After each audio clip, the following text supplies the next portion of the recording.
Hello. Hi. How's Hello. everyone doing? Pretty good. Going well.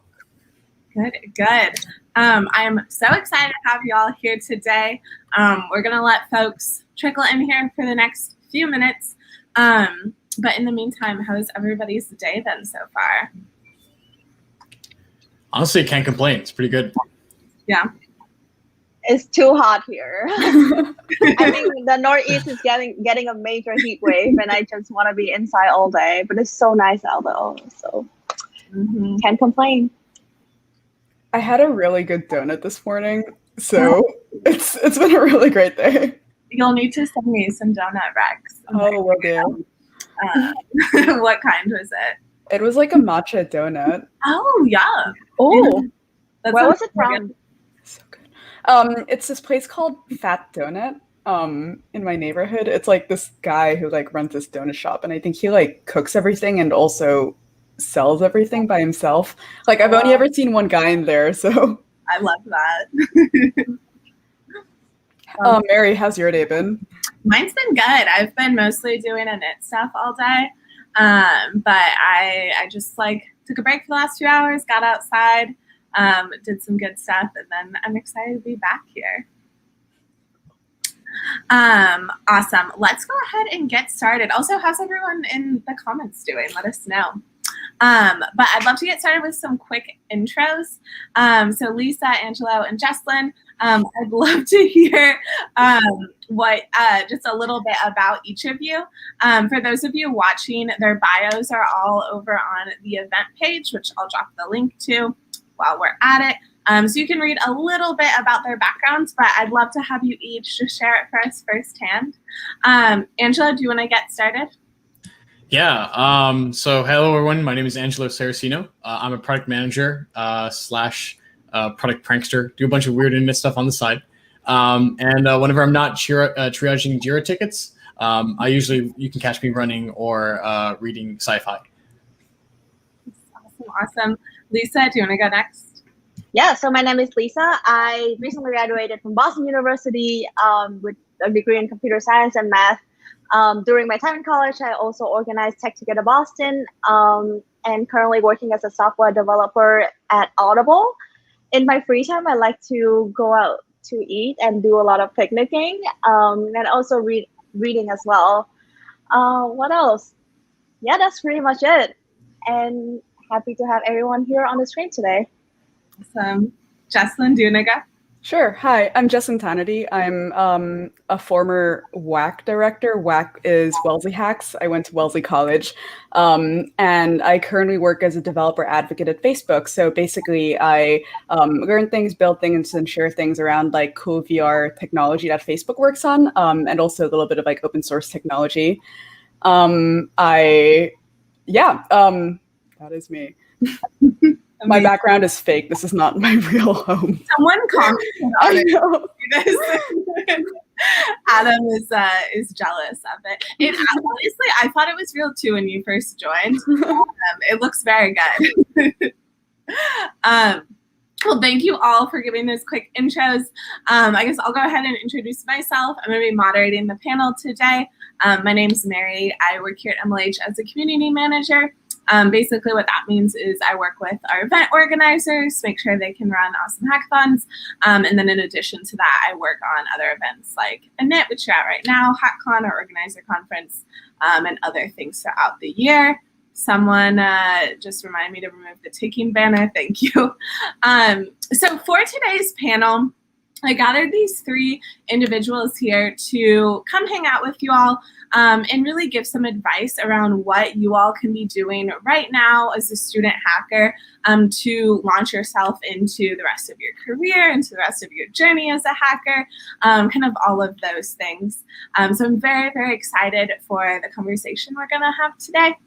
I do have some questions that are going to get us started, but I really want us to use this time however the folks who are watching this are going to find it most helpful. So please post questions. I'm going to keep an eye on them, and we'll go through as many of them as we possibly can. But the very first question I'd love to start out with, and Jocelyn, let's have you do this one first, is I'd love to just have everyone expand a little bit on their hacker background, and maybe kind of what first got you into hackathons. Jocelyn, since you already alluded a bit to this, do you want to take it first? Sure. So the first time I attended a hackathon, my friend conned me into attending a hackathon. She was like, oh, we're gonna work on code stuff together. And I was like, oh, we're gonna work on homework together. And then she was like, yeah. And we showed up and it wasn't that at all. But I attended my first hackathon, I think the semester I learned how to code in college.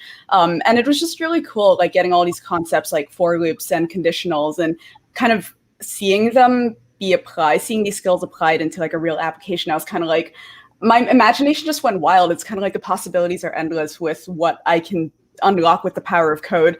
And I felt like my computer science classes were interesting to me from a problem solving aspect, but suddenly it kind of contextualized everything into oh my goodness, I can actually make applications and I can make web apps and I can affect things that I causes that I'm personally excited about. And ever since then, I just kept attending hackathons. I started getting into hackathon organizing as well. So I started off as a treasurer, so that person who manages the budget for the hackathons. And then I eventually went on to direct a few hackathons.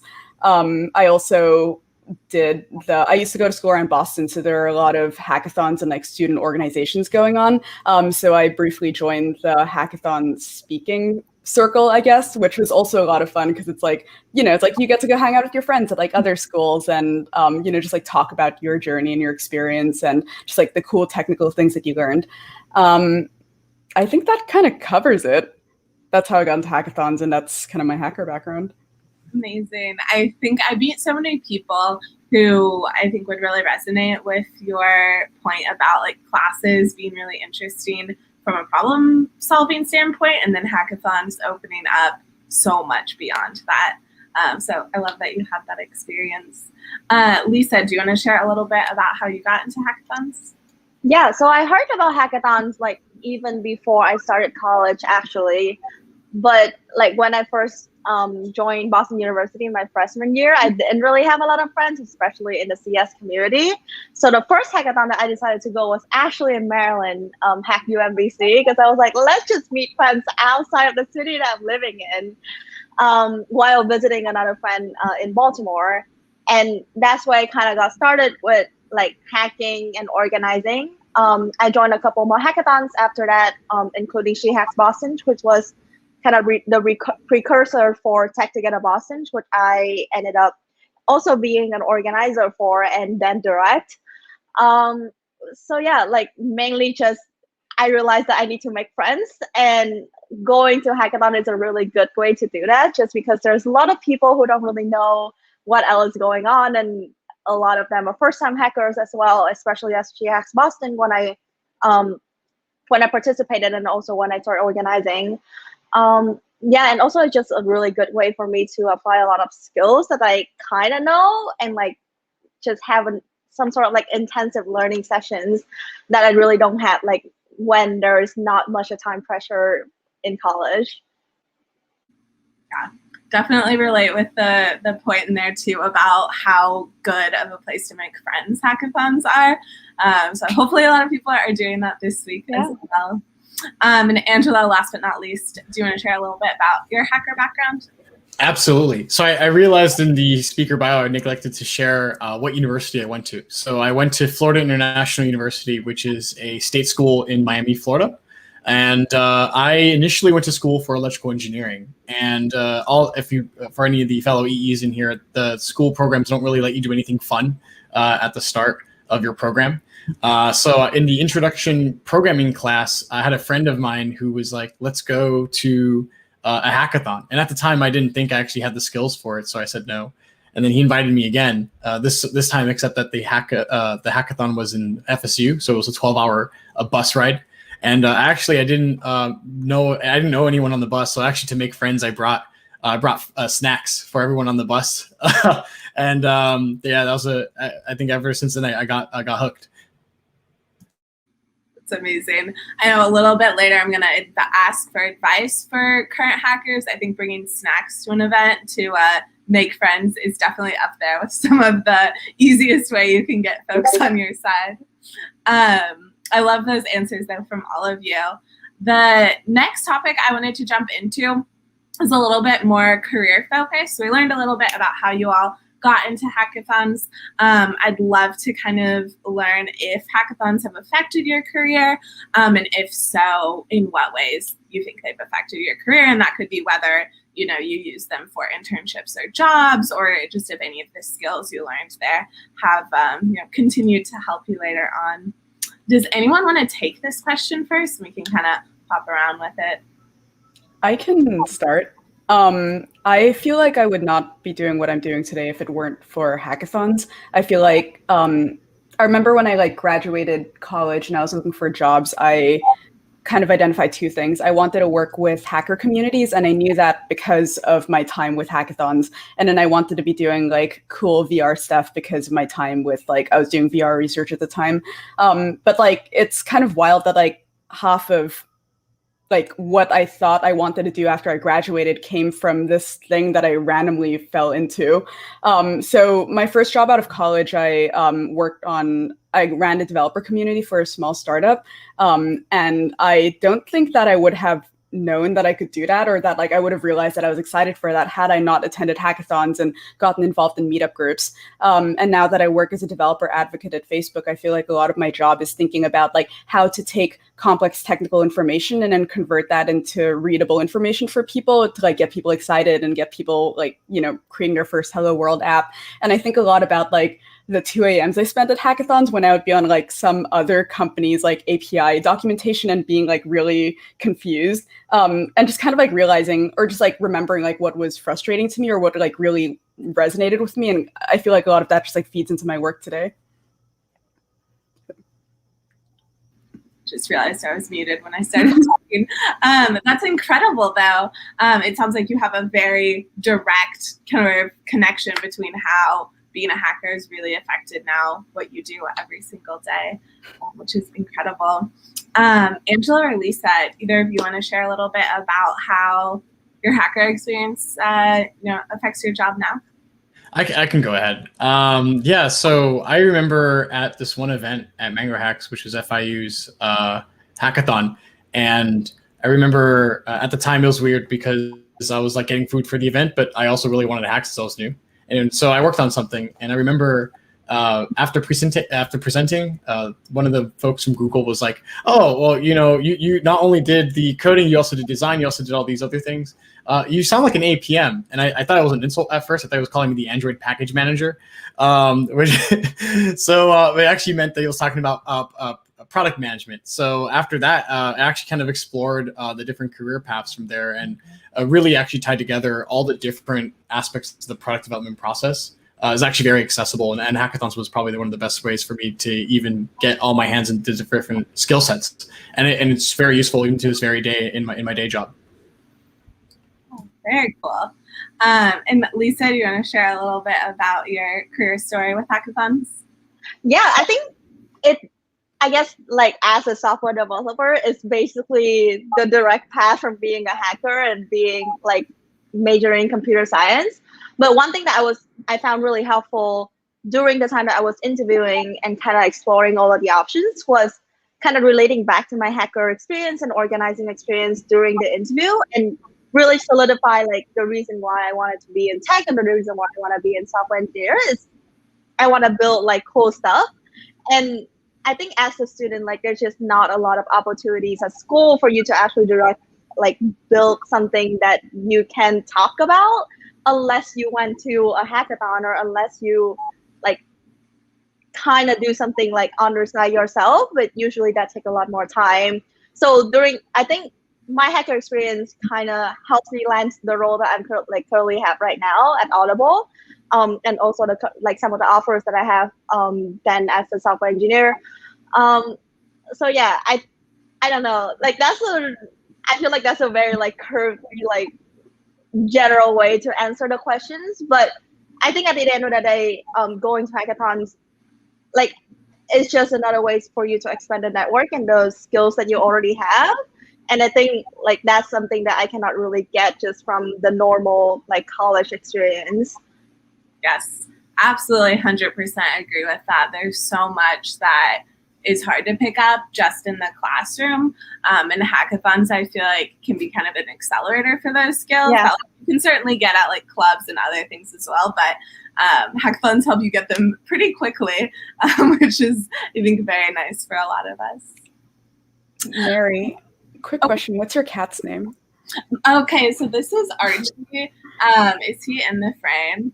He was like, Yeah. Oh, well, he should be in the frame now. I think he like very briefly showed up in a stream I was doing earlier. But he's like very active in the evening. So, but yeah, this is Archie. He's my foster cat. He's actually getting adopted next week. So very excited. I'm sad he's leaving me, but he's gonna go home with someone forever.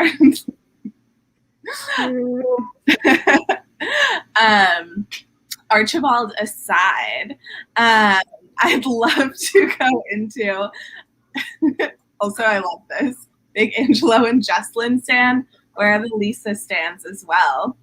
I would love to talk a little bit about how you think other people can use hackathon experience as they go into jobs, internships, etc.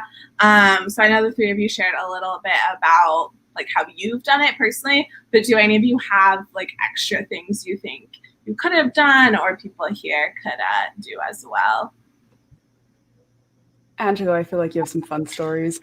Definitely. So is this in terms of advice using experience for internship search? Yeah, absolutely. I think, so upon reflection, I think one of the most interesting conversations I've ever had with like potential employers was actually about my hackathon projects, for sure. I think people kind of underweight that a lot. So usually one of the top pieces of advice I give to any person who goes to hackathons is like the project that you made in like 24 to 36 hours, like you learned something new in that process. And I think that's very valuable, especially for employers to hear how you actually think through your learning process.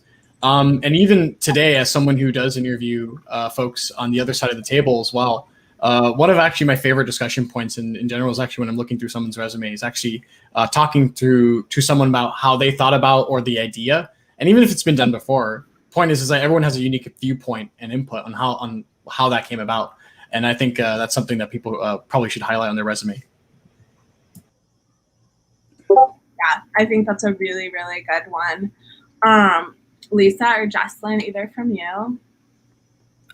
I feel like the two things that came to mind when you asked this question are things that both Lisa and Angelo kind of touched on. But like Lisa talked about getting your skills and being able to apply them in an application or to actually like build something. And I feel like, I don't know, it's like now when I look at resumes and review resumes, I'm just kind of like, all right, like someone worked on a project for a CS class, which is cool. But then someone went out of their way and was kind of like, oh, I built a whatever that solves whatever that, I don't know. I feel like the most interesting hackathon projects I like see are to do with problems that the hacker is intimately familiar with. So I feel like, there's like a bucket of hackathon projects that are kind of like, I'm going to go solve world hunger using this API. And it's kind of like, okay, cool. And then you get like a bucket of hackathon projects that are kind of like, my grandma has trouble climbing the stairs, so I created an application that like summons an elevator or whatever that helps her like get up the stairs. And it's like,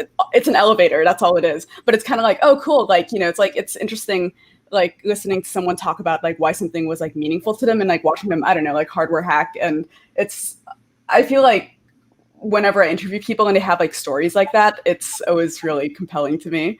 And then the thing Angelo touched on as well is just like, you just meet so many interesting people at hackathons. Like if anything, it's like, this is just a gathering of people who decided to go spend their free time learning, building, and sharing something, like to go be an inventor.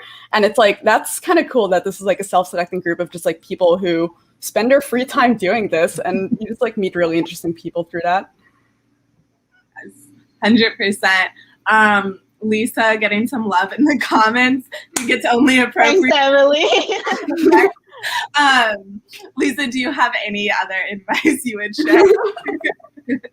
Yeah, I think one thing that I wish that I've done more was to documenting like my thought process, especially like when you have such a short time frame, like everything you just kind of have like keep having to build things and like churning out like new code. Like it's really hard to look back at your code without documenting, like if you don't document anything. And that's something that I wish that I like did a lot earlier when I start like hacking and like coding and all of that stuff. Like now, if I look at my code, I don't understand what I was doing. And that's just a loss of knowledge that you have picked up like along the way. So now I'm like during my work, I'm trying to get better at documentation as well, but it is a learning process. And yeah, like whatever, like what Angelo and Jaslyn also have touched on. What else? Yeah, I think like I really enjoy like my hackathon hacking experience, and I'm also like still helping a lot of that like people right now. And one thing that I learned, especially from hackathon, is how to mentor people as well. Like when like as you get more senior in your role, like you get more people that kind of under your umbrella, and you kind of have to like do knowledge transfer and like teach them how to get familiar with the technologies that you're working with. And that's something that hackathon really taught you, because after a couple of times, like after you've been to more hackathons or after you start working on more projects, there are technologies that you are familiar with, but your teammates aren't. And doing those like knowledge transfer in a short period of time is also very valuable in the workplace as well, because everyone is a like knowledge specialist in something, and at one point you will become one of them. So that's something that I'm really grateful that I have the experience from like the knowledge from my hacker time. Yeah, and we can absolutely share some resources over in Discord of ways if you all want to get involved with mentoring at hackathons. I know there's always tons of hackathons looking for mentors, so would love to get as many people here involved with that as possible. One comment I just wanted to pull out really quick that I liked is someone watching mentioned that hacking in such a short time frame really helped them let go of perfectionism. This isn't something I've ever really thought about as a benefit that comes from hackathons, but I absolutely resonate with this. I think it does teach you a lot of that, like knowing when something is good enough and like to move on to the next thing versus wanting to work on it until it's absolutely perfect. So shout out to Blue Lotus 03 for dropping in that piece of advice as well. Next question I have. So we've talked about advice for hackers going into their careers. I'd love to narrow that down a little bit for beginner hackers, and if you all have any advice for someone who's just joining the community, what things they should be doing right now to be set up for success. Lisa, do you want to start with this one? Yeah, this is the topic that is true to my heart. I don't think if you go to hackathon, you always should go to, if you're the beginner hacker and you're not comfortable coding, workshop is a really great place to start. You don't have to be actively hacking to participate in the hackathons, and a lot of beginner friendly hackathons are encourage you to attend these workshops, and they are there for a reason. Especially with a lot of workshops during hackathon are very beginner friendly. They assume that you don't have any knowledge about the technology that you will be picking up on during the hacking time. Also, one more thing, if you decide to work on a project, try to work on it with a teammate, and because kind of go back to what we've been saying, hackathon is a really great way for you to learn from other people. And if you don't find any teammates, just reach out to an organizer. They're very willing to help you find a teammate, especially at for example, at Tech Together, whenever we don't have someone reach out to us, hey, I look for a team, we always have a lot of teammate matching experience, team forming experience at the beginning and even throughout the hacking time. Even if you don't like your initial team, you can always go back to an organizer and say, hey, I don't really vibe with my current teammate. Can I just join another project?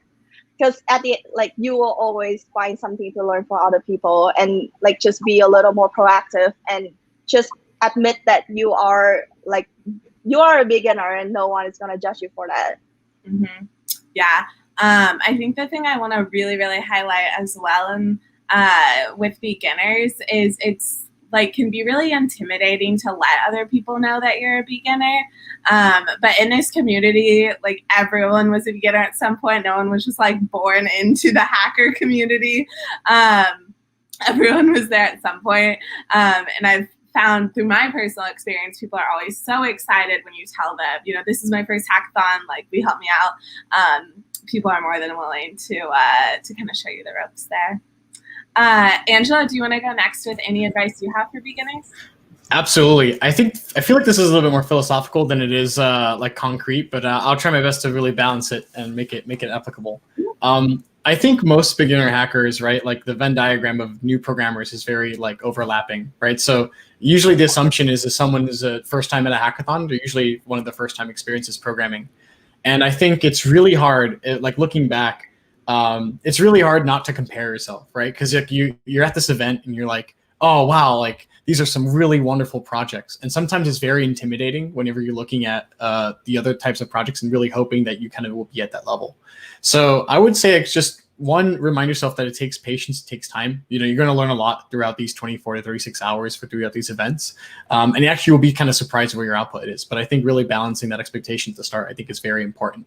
But the second, more concrete, is I think Lisa touched on this better than I can, but really, if you're ever thrashing, like reach out. Like I think as mentors who sign up for the event actually get, like, believe it or not, a kick out of being able to help out people. And I think like if you give them an opportunity to kind of show them even a unique program problem, even if they may not be familiar with the technology that you're using, sometimes as you know, like a chance to have another person look at something and kind of like help like debug your thinking, even if not your code, I think is extremely helpful. So reach out whenever, at any time. So true, bestie. And the other thing I always like to remind people is the mentors are at events, and if you don't ask them questions, they're just like sitting there. Like I've been a mentor at events where people don't come ask us questions, and it's not fun. So that's what they're there for. Go and talk to them. Jesslyn, do you want to round out this section? Sure. This is, I feel like, you know how like sometimes people give you advice and it doesn't really make sense to you at the time, and you only realize like much later that it makes sense.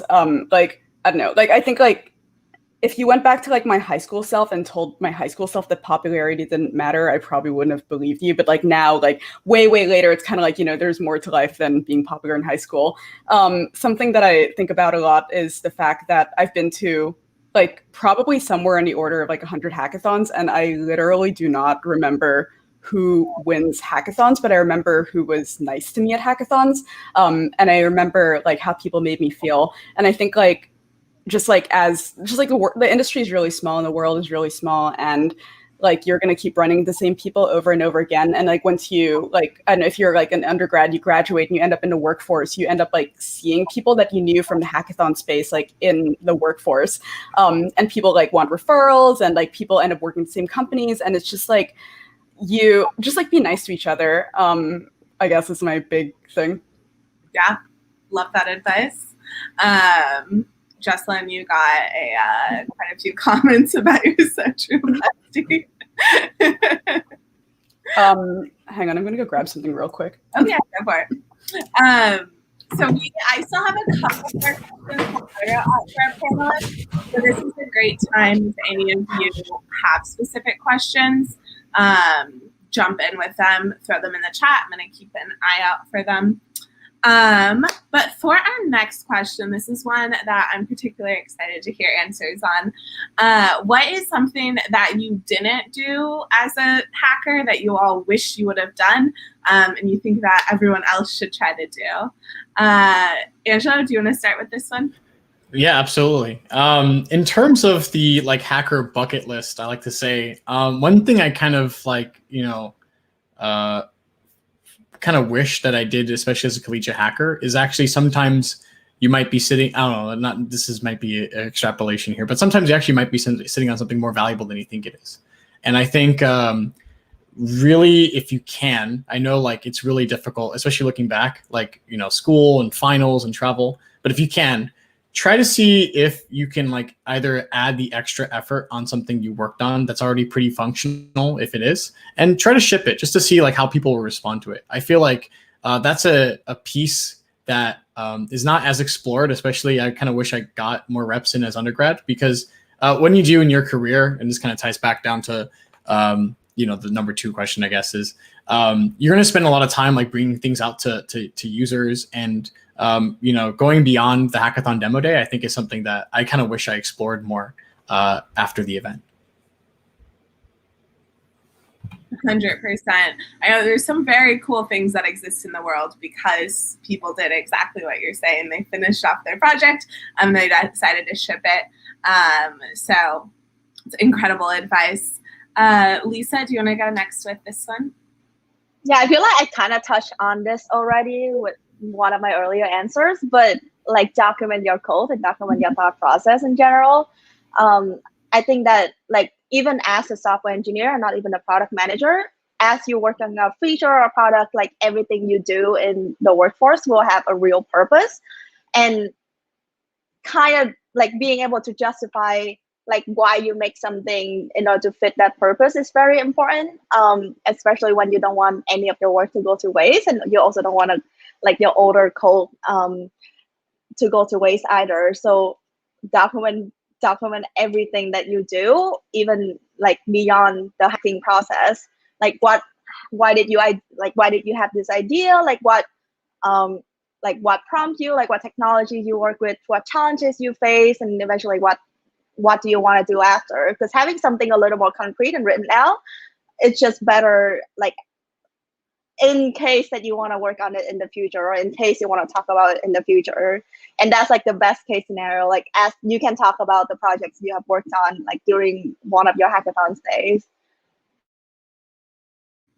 And Jesslyn, do you want to take this one as well? Sorry, I kind of bounced a little bit when you asked the question. What is the question? Oh, sorry about that. I should repeat it for you. So this one is, what is something you didn't do as a hacker that you wish you would have done? Oh, okay. So I guess like first of all, I saw someone made a comment about communities like I don't know how to pronounce it, Bluehai. It's Swedish gang. I don't have the actual Bluehai plush from IKEA, but I have a knockoff, and I wanted to bring it because this is very special to me. But anyways, hang on. What's something I didn't do as a collegiate hacker that I wish I did? I wish I slept more at events, because I feel like something that would happen a lot was that like I would stay up for 48 hours at like a weekend hackathon and then show up on Monday and just like be like not alert from like Monday to Wednesday. And I kind of wish that I had like, I think spent like maybe like, I don't know, 10 hours on Saturday like working on a thing, and then 10 hours on Sunday working on the thing, and then like not staying up all night and being really cranky about it. I feel like another thing that I kind of wish I did more is to, I think, like bias towards like exploring new technologies and just like trying things out. I think like the way some hackathons are, some hackathon prizes are kind of like incentivize you to create like machine learning for Uber, for drones, for like whatever. And it's kind of like this cool, like amazing project that's like completed and like makes a really cool demo. But I feel like hackathons are just like really great spaces where it's like I don't know if this is still true, but it's like when I was doing hackathons, like MLH would bring hardware and bring like all these like VR headsets and like things that I wouldn't otherwise have access to. And I kind of wish I had taken advantage of that a little bit more, just because like if I don't do it at a hackathon, then where else am I gonna learn about this? So yeah. Someone said, "Oh, OMG, knockoff blah." So we have, I guess I'll give you all a little context on this. We have guilds at this event, which are like kind of teams, but more of just little communities within the event. They compete with each other, but there aren't actually any like prizes or anything. It's just kind of a fun competition. And there's a whole guild all built around blahages, that like blue shark toy from IKEA. So I'm sure people are very happy that Jesslyn, you have one. I only wanted to screen grab it up. I saw we got a few questions in the comments that I want to pull up really quick. This first one, what would you recommend for beginners in computer science to do for bettering their skills? Would you recommend taking on more projects individually, something more beneficial? Kind of a long question. Do any of you want to take a stab at this one? I'm going to hide it since it's blocking Lisa and Jesslyn's faces, but let me know if you want me to pull it up again. I think when I read this question, the thing that comes to mind is, what kind of skills do you want to better? Because I think like if you want to go like real theoretical with computer science, that looks very different from kind of like being a person who builds a lot of apps, even though the core of it is writing code. So I feel like that's kind of my first thought there. I don't know if anyone wants to. Yeah, that's kind of like an interesting point you brought up there, because for like software engineering roles, you kind of have to know like all of these technical interview questions and know how to answer them, and they're inherently very theoretical. I never use them in my day-to-day life, and I code every day. So yeah, I'm not sure where I was trying to go with that, but maybe like kind of just like take a bunch of like different classes if you can. Like I think one thing that is pretty interesting for especially software engineer at least is that when they hire you, they don't expect you to know anything. They are expecting to train you again completely from the beginning. So whatever you're doing is fine. Like if you want to do software engineering route, and Jesslyn and Angela can speak for different roles, and even Mary.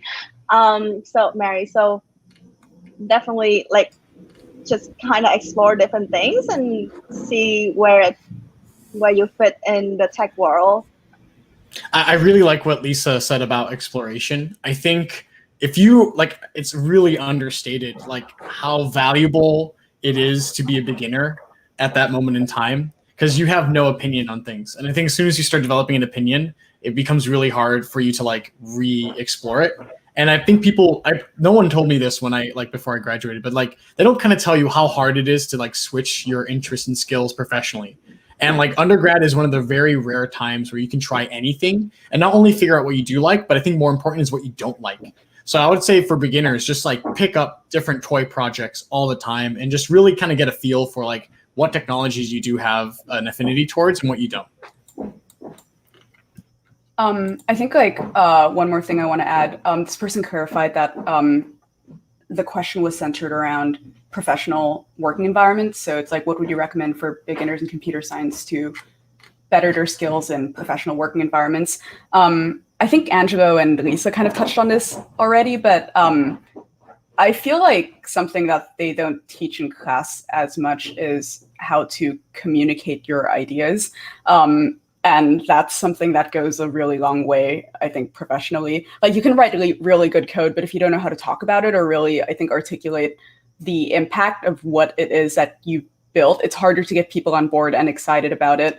And on the flip side, like, you know, there are people who, you know, can really hype it up, but their project doesn't really do anything and people kind of see through that. So I think like actually a framework that I think I learned from hackathon judging is starting with like, okay, why did we build this? You know, it's like, what is the motivation here? And then kind of taking that and then tying it into what actually got built. I think a lot of times when I see people try to articulate their projects, you start with like, I use this JavaScript framework to create this, which is fine, but I think it's more compelling to be like, I'm really interested in this problem space and here's how I tackled it. So it's my 2 cents.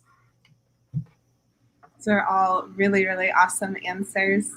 I saw another question that came in that I'd love for us to address. What was it like to make the transition from hackathons, a fast-paced event, to real-world professional environment where projects that are a lot bigger and take a lot longer? Is it very different, or are there a lot of similarities? Like, this is something that isn't talked about enough, like the differences between being a student and then doing your job in the workplace. I know, Lisa, you touched on this a little bit in your answer to the last question. So do you maybe want to start with this one? Yeah, I mean, I think there's a lot of skills that do kind of transfer from being a hacker and get involved with the organizing community, like communication, organization, leadership, I guess like also mentoring and all of that, like a lot more soft skills. But I really didn't expect that none of my hard skill transfer. Like I kind of have to learn a lot of frameworks back from scratch. And that was basically my first few months on the role. In terms of project size, it really varies, depends on what type of companies and what teams you're at. My teams work pretty, like, I think considerably more fast paced than other teams at Audible. And also I know that in a startup environment versus established companies, you really have a lot of startups do employ the like build fast and wreck things mentality. So it's really just an extension of that from hackathons. So I think that's also something that Angela talked about, is that you can kind of know like what you like and what you're expecting from like a working environments, from participating in hackathons and kind of exploring different opportunities around, because really even within a company, you have different teams that can kind of fit your interests and fit your preferences. So I think, to kind of wrap that up, so there are some similarities, but it really just varies. Absolutely. Angela, do you want to go? Yeah, absolutely. I think the first thing that kind of came to mind is, it's kind of weird how I thought this initially. It was, so in track and field, like whenever you're training for like a sport, there's like a long cycle where it's like very dull training. Like you're just running, what is it, 3, 4, up to 10 miles, right? Just to run really one lap, or like 4 laps, right? So you have like this long macro cycle, and you have micro cycles like within the training. So like, in hackathons, right, you can kind of think of like undergrad as like this training, but then hackathons being like these little small short sprints that kind of really help you apply what you've learned. And I think in work, it's actually kind of the same thing as well. Like when it comes to the product development process, there's going to be periods of time where you're spending a lot of effort, energy supporting the team, maintaining the team. But then there's also going to be some times where you're going to be, in feature crunches, or sometimes you have a deadline that comes up that you have to really meet. So I actually don't think there's actually much difference between the transition between, hackathons into professional life. It's actually very, very similar, I found. And then now also many companies are now incorporating like innovation sprints, like within the agile cycle. So like you have a lot of internal hackathons as well, kind of like putting that into practice as well. Awesome. And then Jesslyn, do you have any thoughts on this question? Yeah, I guess piggybacking off the thing Lisa said about moving fast and breaking things. I don't know if this is true. I've never worked at Google, but I was told that there's a term at Google called the bus rule, which is basically like when you design projects and work on projects, if someone gets hit by a bus, the project still has to be okay, which is to say that like you cannot have like one engineer that has all the information in their head, because it's like, it's like even if that person goes on vacation or is taking a sick day or is doing like literally anything else, like the project needs to, like have the knowledge needs to be distributed between like multiple people. And that kind of comes to mind when I think about like the big difference in my head about like hackathons versus professional life. I think hackathons, it's kind of like 48 hours, build things, who cares? Like, it's like if someone decides they don't want to do it anymore, it's like it's not the end of the world, and you kind of just like write a lot of like spaghetti code, and it's like badly documented, and it's like messy all over the place, and it's kind of like just held together by like matchsticks. I don't know if that's like, or duct tape, I guess. I don't know if that's the right analogy.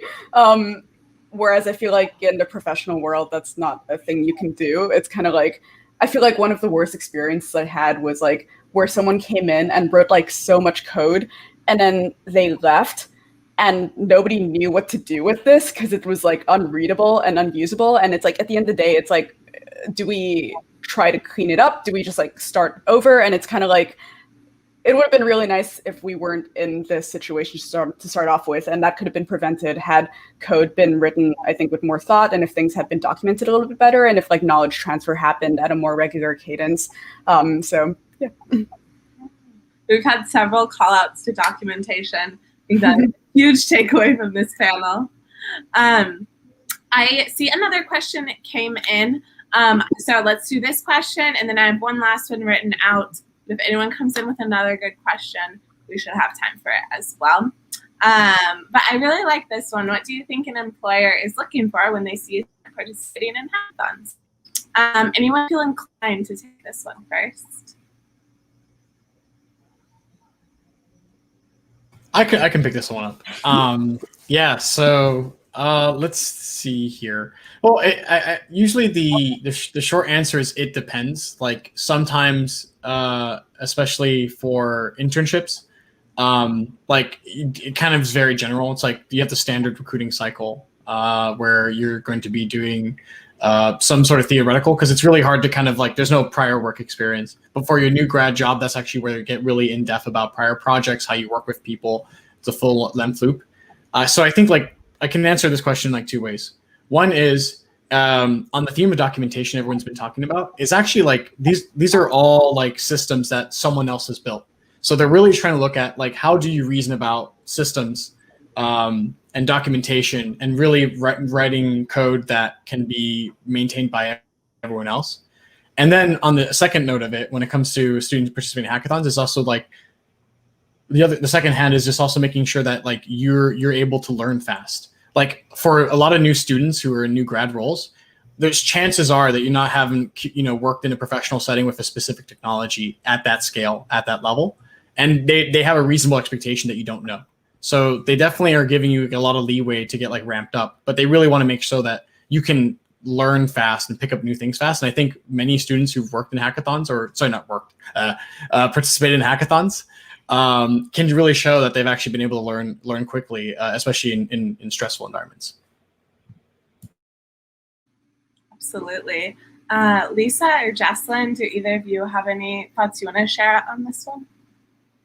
Yeah, I just kind of think of an analogy where someone mentioned like your bachelor degree really just mean absolutely nothing to an employer. It just show that you are able to commit through 4 years of school and actually get decent grades. So kind of similar to what Angela said, like employers just really want to know that, like want to see that you are able to do all of these like different stuff under a stressful environment, and that's pretty much like how it is in the workforce.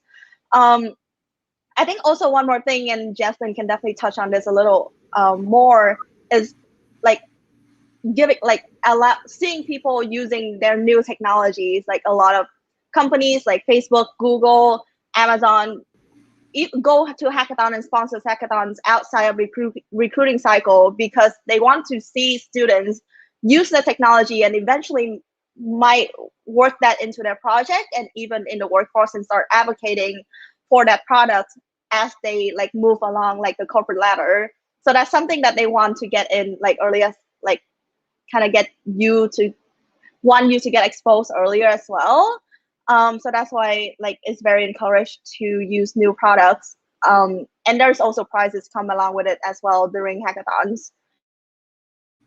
And that can also be a very good way to like get an easy way to go talk to a company. If you're using their product, you have an excuse to go and talk to their representatives there. So very good pro tip on that one. And then Jesslyn, do you have any other ideas for what you think employers might be looking for, especially as a developer advocate? Imagine you have some insight here. Yeah, I guess three things come to mind, and I've kind of talked a little bit about this like at various points throughout this. I guess like to Lisa's point about like using a company's technology, I feel like, I don't know, it's like I work for Facebook, we do PyTorch, but if someone like worked on a TensorFlow thing, which is like a Google thing, that's also like a machine learning thing, I'm kind of like, oh, that's pretty cool. It's like this person's interested in machine learning as well. So it's like, you don't necessarily have to, I think, like limit yourself to a certain company's technology. Just like being interested in, I think like showing genuine curiosity and enthusiasm in a problem space goes a long way. The second thing is being able to sell yourself and tell a story goes a really long way. I mentioned this before, but it's like sometimes you just meet people at hackathons who have like really interesting stories or really interesting reasons for why they're working on something. And I'm like, I mentioned the grandma story earlier about like, oh, my grandma cannot walk up the stairs, so I created an application that like, you know, it's a button that calls an elevator. That's really cool. Let's talk more about that, you know? And then the third thing is, and this is kind of like the most important one, but somehow the one that I think makes me not want to recruit people the most is be nice. I think like my first litmus test when I like show up to hackathons is kind of like, are you someone that I want to work with? And surprisingly, like a lot of people I think come off really strong and come off really aggressive. And like as someone who works for a company, I'm kind of like, all right, like I want to recruit someone who I would want to work with. You know, it's like, oh, like you might not be like the fastest coder in the entire hackathon, but I think you would be nice to work with. And it's like that goes a lot further than like someone who is the fastest coder, but it's just like unpleasant to be around. So, you know, it's like be nice to people, I think. There are more comments about the cat. I'm just looking at the cat. Yes, he's back there. I think that is the perfect way to end the questions, with a note on being kind to each other. I don't really know what better advice we could give on here than that. So I'd love to close us out. Before we do, I just wanted to quickly go around and hear from each of you if there's anywhere that you would like people to connect with you, or yeah, anything else you want to tell the group. I know a couple of people are asking about like LinkedIn and things like that in the comments, but let's just start with Jesslyn, and feel free to share if there's anywhere you would like people to stay connected with you. Sure. I am Jtannady on Twitter. That's JTANNADY. I think it's in my speaker bio as well. But otherwise, I'm like one of the few Jesselyns in tech on the internet. Amazing. And then Lisa, do you have anywhere you want folks to stay connected with you? Should be my LinkedIn. You can Lisa Vu. I think if you're involved with the hackathon community, you probably saw my name pop up once. Else is at like dash Lisa QVU at the head as the handle. And I'm also on Twitter where I'm not active, so please don't follow me there. Yeah, LinkedIn is a good way. Angela? Yeah, I can be reached at my Twitter. It is NGELOXYZ. So the @ sign is like the A. It was very witty. And also on LinkedIn, I respond to in mail. Well, you just send a connection request, I'll respond. Angelo Saracino. I'm pretty sure my name is in the bio, and you can reach out to me there. I'll respond. Awesome. Well, I want to give a huge thank you to the three of you for taking your time to do this. I know this is outside of work hours and, you know, in your personal time. So I really, really, really appreciate it. And I'm just so excited that the three of you were able to come and share what I thought was some really amazing, genuine advice. And I'm excited, you know, all the things that people are going to get to go and do as they take this advice into the rest of their hacker careers.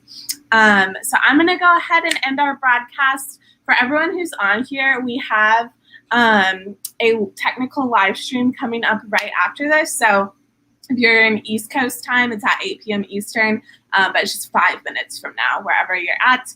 And it's one of our newer MLHers who's doing his very first technical live stream.